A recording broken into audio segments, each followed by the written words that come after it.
The Mist by Stephen King. In the small town of Maine, of course, a group of people are stuck in a convenience store as a mysterious mist comes into town, and within that mist there are mysterious aliens of some kind that are brutally killing anyone who goes out into it. When I was a teenager, this is the exact kind of story that I would try and write. You have a limited cast of characters in a claustrophobic setting where you have some monster that's trying to kill them all and they have to try to find some way to survive or to get out or something. I wrote many versions of this and it was always fun for me. But Stephen King in this book does something that goes beyond my teenage writing capabilities. This isn't just a story of people trying to survive and escape somehow. He wants to take a look at what people do when they encounter something that's completely unexplainable, and this is true both at the individual level and at the group level. At the individual level, you see people act in very different ways to this bizarre situation. The main character acts to save his family, the store owner acts to protect his store, and he's keeping track of who's taking what. The main character's neighbor just pretends that none of this is really happening and he uses his rational mind to explain it all away in various forms. And so everyone is using their own coping mechanisms. It's like we as people need something to find comfortable and familiar to go to when we can't explain what's happening.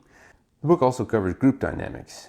You have the crazy Bible-thumping lady, and I swear there's one of these in every one of Stephen King's stories, that says that this is a curse sent from God to cleanse them from sin, and everyone needs to listen to her to stay alive.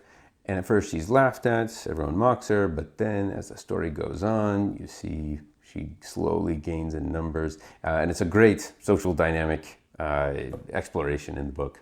I think that this book is also an exploration of why Stephen King writes horror novels. He makes an interesting point in this book, and I've seen him talk about it more in interviews too, how children are a lot more capable of enduring what's in a horror story than an adult is.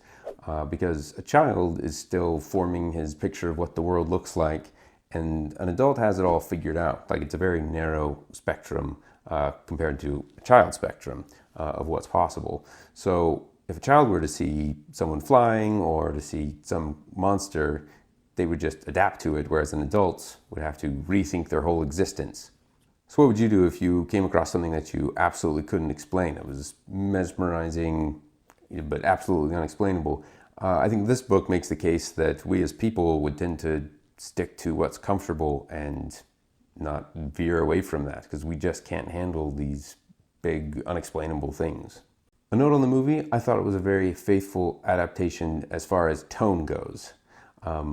I was just happy to see a Walking Dead reunion and a Shawshank Redemption reunion. So there's a lot of familiar faces all together again, which was nice. I won't say anything specific, but the book and the movie end very differently. The book liked to keep things ambiguous, and the movie was going for something else, and I'm going to leave it at that. But as far as the book itself goes, I really enjoyed it. I think this is prime Stephen King, and it's pretty short too, which is unlike most of the things that he writes. So it's a great digestible Stephen King piece if you aren't sure that you want to spend a full-length novel with him. So I'm going to give it 4.5 stars.